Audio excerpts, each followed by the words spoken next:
Halo, kami dari Tubat Odds ingin mendeskripsikan proyek perangkat lunak kami yang memiliki judul Project MyStaff. Perkenalkan, kami memiliki 5 anggota kelompok.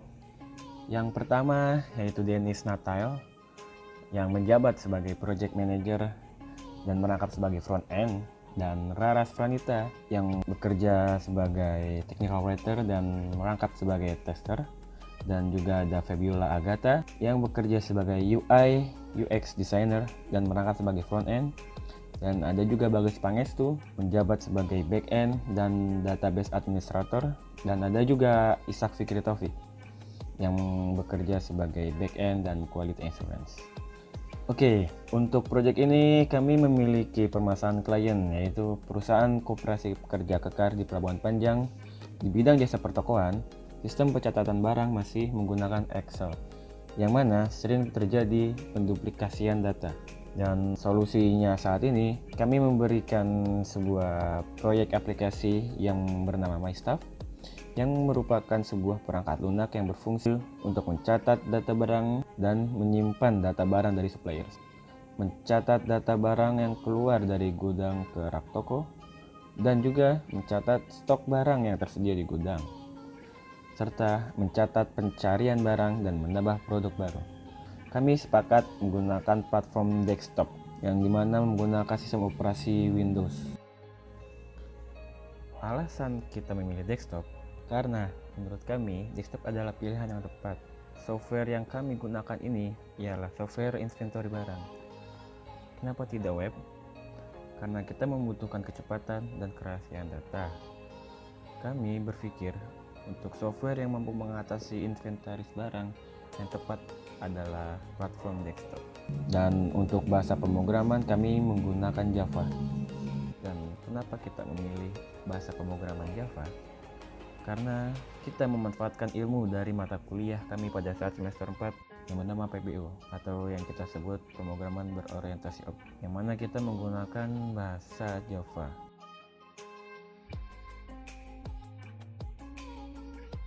Metode pengembangan dari aplikasi ini kita menggunakan metode pengembangan agile. Karena di sini kita memiliki waktu yang sebenarnya cukup sedikit dan juga pengalaman yang pada setiap anggota kelompoknya itu bisa dibilang tidak di atas rata-rata, hanya rata-rata dan hanya biasa saja. Dan di sini kita harus beradaptasi dengan cepat supaya target dari aplikasi ini dapat tersampaikan dengan baik dan memenuhi hasil yang diharapkan dari klien kami. Di sini juga kami memiliki project manager, memiliki backend developer, frontend developer, memiliki tester dan juga quality assurance hingga UI UX designer.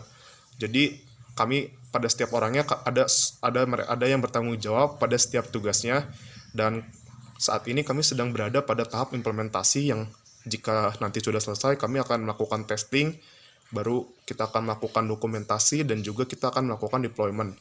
Dan itu yang akan kita lakukan sampai akhir sprint nanti, di mana kita memiliki 6 sprint, yang setiap sprintnya itu 2 minggu.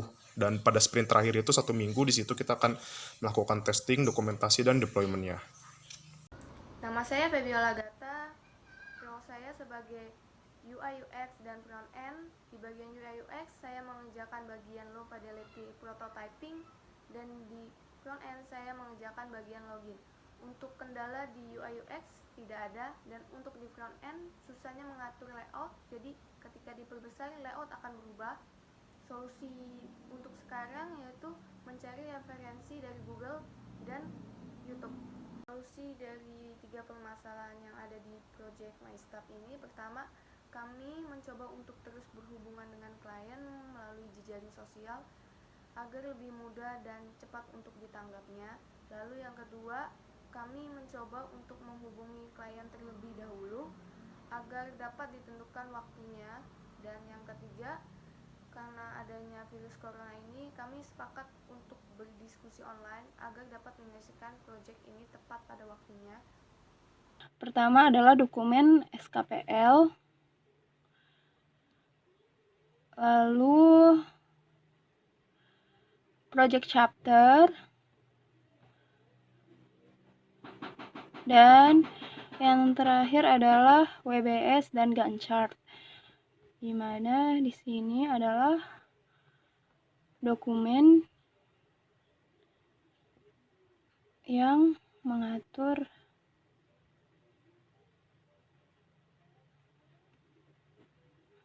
lalu ada Trello. Saya sudah mengupload semua dokumentasi yang saya kerjakan di Trello, serta kendala yang masih saya alami adalah saya belum mengetahui apa saja tester yang akan digunakan nanti untuk proyek perangkat lunak. Halo, saya Ishak Fikri Taufik. Saya di sini sebagai backend dan QA quality assurance. Yang saya bingungin di sini itu permasalahannya itu logiknya agak rumit karena saya masih belum pintar dalam logik di pemrograman Java, dan juga masalah saya ini tentang QA. Saya masih belum tahu tentang QA. Mungkin untuk solusinya saya akan mencari tentang QA. Terima kasih. Hai, oke. Perkenalkan, nama saya Bagas Pangestu. Saya di sini sebagai software backend developer, di mana saya di sini bersama tim saya, Cubat.ot, mengembangkan suatu perangkat lunak sistem inventory barang untuk suatu perusahaan, yaitu Koperasi Pekerja Kekar, di mana software yang kami kembangkan ini memuat suatu sistem inventory, yaitu penginputan barang, kemudian penjualan barang, dan pengecekan barang.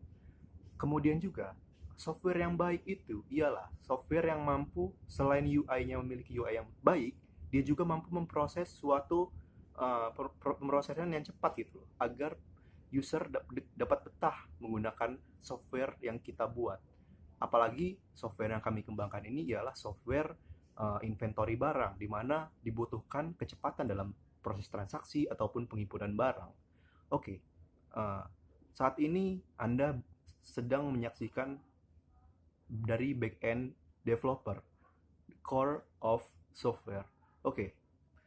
Untuk spesifikasi software yang akan kami kembangkan di sini, yang pertama untuk platformnya, kami di sini memilih platform desktop. Oke. Kenapa platform desktop?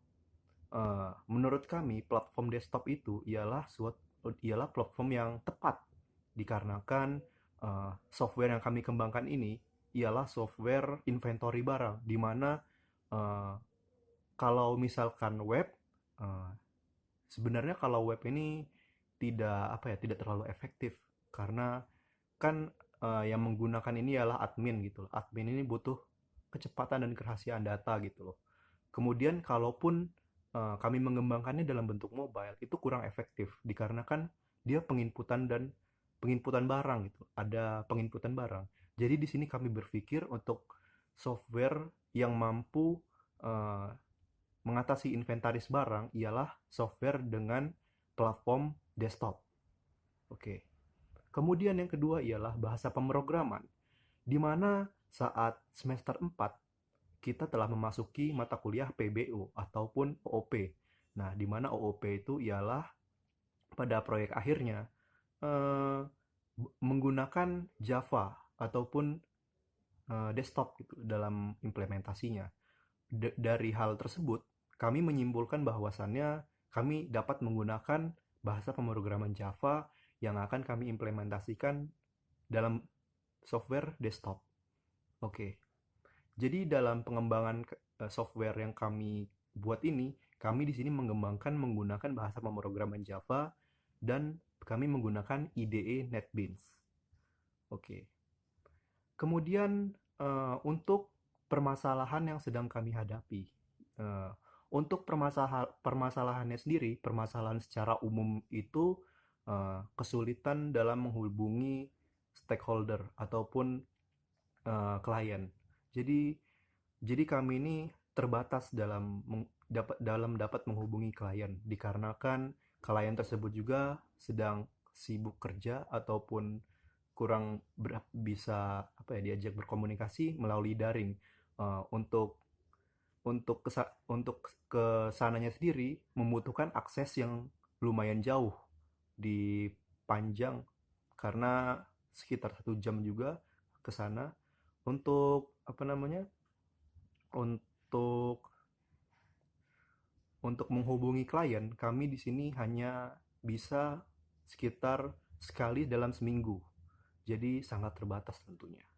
Jadi di sini juga kami ingin memvalidasi apakah UI yang kami buat ini sesuai dengan permintaan klien atau tidak. Nah, di situ permasalahannya karena kami juga masih kurang apa ya? Kurang memiliki banyak waktu dalam menghubungi stakeholder. Oke, mungkin untuk solusinya kami akan tanyakan kepada klien tersebut apakah UI ataupun software yang telah kami kembangkan ini sesuai dengan permintaan klien ataupun tidak. Oke. Kemudian permasalahan kedua, ini merupakan permasalahan teknis yang saat ini sedang software backend developer hadapi, yaitu bagaimana ini berkaitan dengan database ya. Oke, bagaimana database tersebut dapat melakukan otomatis eh, pengaktifan jikalau kita menggunakan XAMPP dalam pengembangannya. Kan kita harus manual nih, harus manual dalam mengaktifkan, kita harus manual mengaktifkan XAMPP-nya, yaitu Apache dan MySQL-nya harus kita aktifkan agar kita dapat mengaktifkan aplikasi database pada ini software tersebut. Nah, di sini yang kami inginkan ialah bagaimana cara mengaktifkan secara otomatis Apache dan MySQL tersebut tanpa kita menyentuh XAMPP-nya. Oke. Untuk permasalahan tersebut sedang kami tangani dan saat ini sedang kami juga sambil melakukan research di beberapa website terkait masalah tersebut. Oke, kemudian untuk masalah selanjutnya ini berkaitan dengan database lagi. Kami di sini masih kesulitan dalam menentukan bagaimana database tersebut dapat terdistribusi. Maksud dari terdistribusi ini, bagaimana database tersebut dapat digunakan oleh seluruh user yang menggunakan. Nah, di sini kan software yang kami kembangkan ini memiliki 3 user utama, yaitu yang pertama admin pengawasan utama, admin pengawasan barang yang pertama. Jadi admin pengawasan barang ini dapat bertugas untuk mengawasi keseluruhan daripada user yang menggunakan ini. Jadi dia memiliki hak otoritas paling tinggi di software ini. Kemudian yang kedua ialah admin penjualan, di mana admin penjualan ini ialah admin yang mengurusi bagian-bagian penjualan pada gudang koperasi tersebut, di mana hasil daripada, maksud kami yang kedua ini adalah bagian pembelian, admin pembelian, di mana admin pembelian ini yang mengurusi di gudang bagian barang masuk. Jadi barang masuk itu akan diurusi oleh admin penjualan, di mana seluruh barang yang masuk ini akan direkap ke dalam software tersebut. Kemudian yang ketiga adalah admin penjualan, di mana admin penjualan ini yang berhak mengurusi barang keluar dari gudang. Maksud dari barang keluar dari gudang ini ialah dari gudang menuju rak, bukan ke kasir. Jadi ada 3 user yang menggunakan. Nah, di sini kami masih terkendala permasalahan bagaimana cara mendistribusikan database tersebut secara merata. Kami saat ini juga sedang melakukan research by doing. Kami sedang melakukan research bagaimana hal tersebut kami atasi gitu. Oke, mungkin ada sekitar 3 permasalahan yang sedang kami hadapi itu. Untuk permasalahan dalam pengembangannya sendiri, saya rasa sebagai software backend developer tidak mengalami banyak kendala karena saat ini masih teratasi semuanya. Kemudian yang terakhir itu sudah sejauh mana progres yang kami lakukan. Oke, di sini saya sebagai software backend developer kami sudah berbicara juga, sudah berdiskusi dengan grup.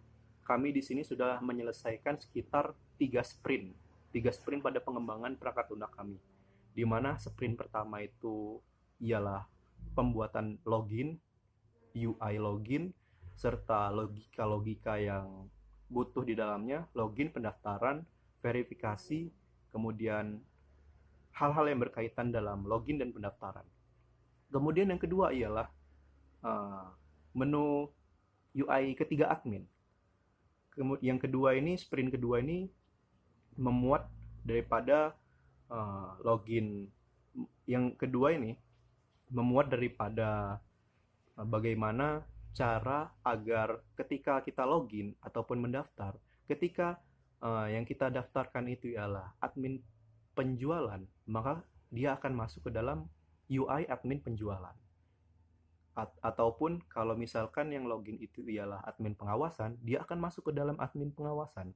Nah, di situ ialah tugas saya sebagai back-end developer merancang bagaimana sistem dapat bekerja sesuai apa yang stakeholder minta gitu loh. Dan pada sprint 2 ini sudah terlaksana dengan baik. Kemudian untuk sprint 3 ini berkaitan dengan admin utama. Admin utama di sini bagaimana admin utama ini dapat mengecek barang, mengecek kinerja daripada keseluruhan admin gitu.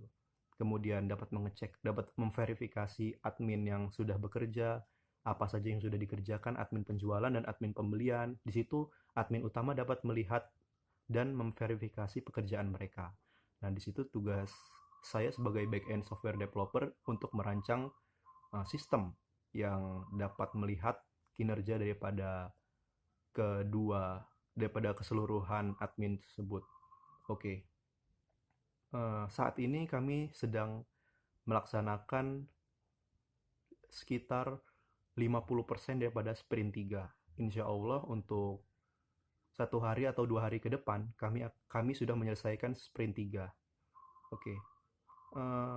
Berkaitan dengan software back-end developer, kita berbicara mengenai function ataupun suatu core daripada aplikasi, daripada perangkat lunak ini. Menurut saya di sini metode yang saya gunakan ini ialah metode bagaimana supaya pemrosesan dalam perangkat lunak ini dapat melakukan respon time yang cepat gitu loh. Jadi di sini saya melakukan pengoptimalan pada struktur data yang saya gunakan. Kemudian saya juga melakukan pengoptimalan pada database agar tercipta suatu sistem yang dapat memproses secara cepat. Oke. Mungkin dari keseluruhan yang dapat back-end software developer sampaikan cukup sekian. Apabila ada kesalahan ataupun miss daripada apa yang saya sampaikan, saya mohon maaf. Saya akhiri. Wassalamualaikum warahmatullahi wabarakatuh.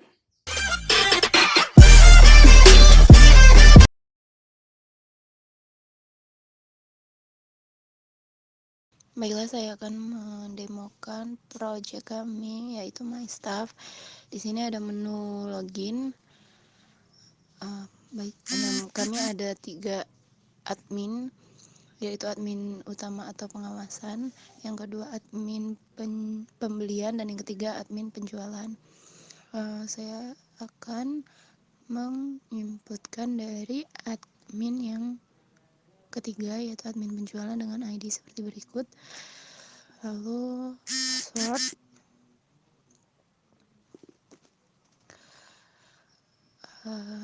akan direct ke admin penjualan.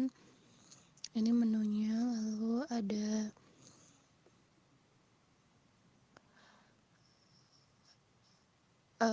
ada admin penjualan dapat melakukan pencarian,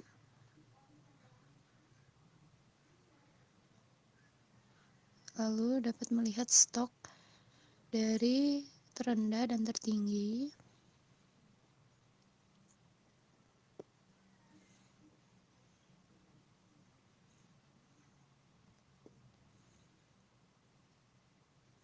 Lalu dapat melihat dari jenis barang atau berdasarkan kategori. Ada kategori makanan, minuman, dan rokok serta keseluruhan. Ini jika melihat dari minuman dan stok rokok, lalu dapat melakukan pencarian. saya akan mencari stok Citato ayam kampung. Maka jika ada akan keluar div barangnya.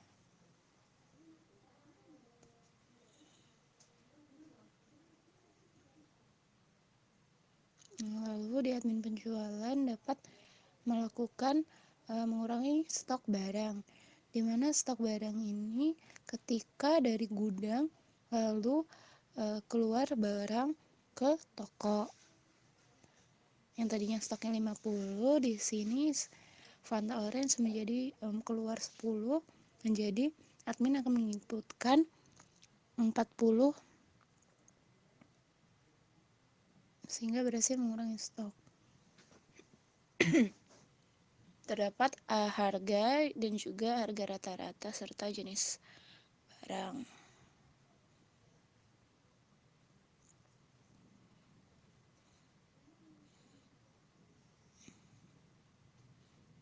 Di sini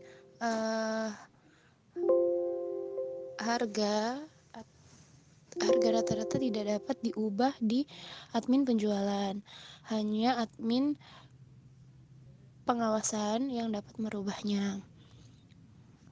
Lalu yang kedua, kita akan menginputkan admin pembelian dengan ID seperti yang saya inputkan.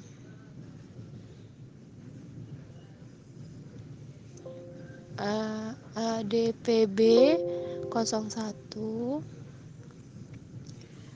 dengan password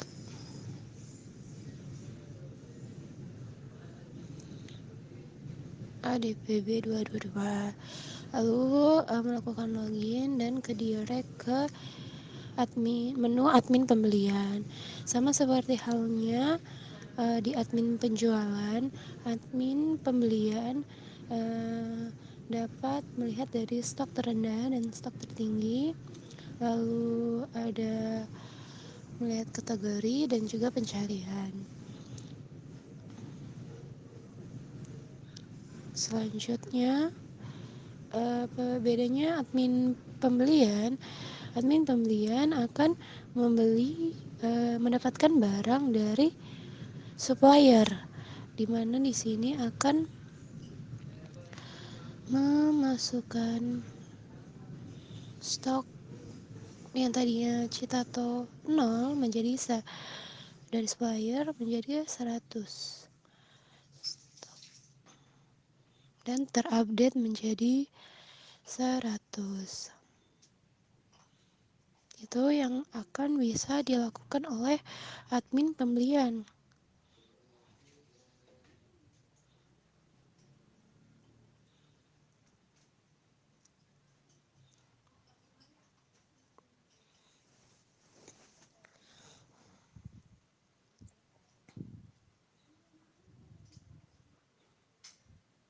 Lalu kita akan mencoba pencarian. Jika tidak sesuai, maka tidak akan menampilkan barang apapun. Namun ketika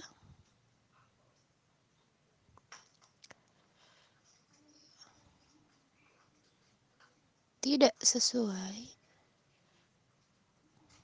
maka tidak dapat ditampilkan karena tidak sesuai dengan barang yang ada. Jika sesuai, maka akan menampilkan barang tersebut. Selanjutnya,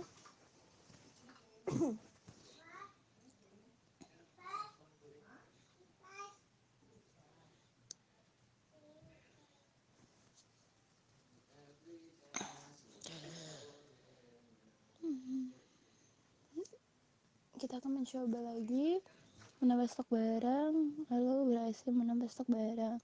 Juga ada harga rata-rata seperti halnya admin penjualan, admin pembelian tidak dapat merubah barang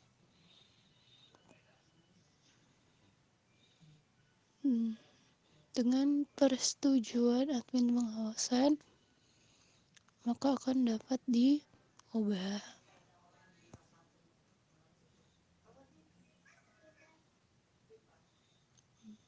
Lalu kita akan menginputkan admin utama, yaitu admin pengawasan, di mana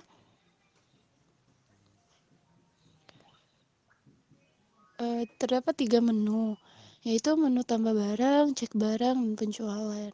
Di mana admin pengawasan ini admin yang paling utama.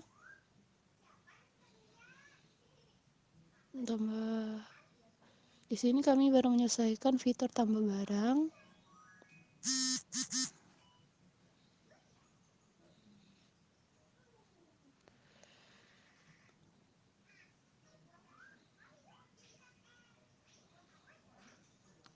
Di sini ada citata sapi panggang orange yang stoknya 0, kita ubah menjadi 100. Lalu ini akan otomatis terupdate di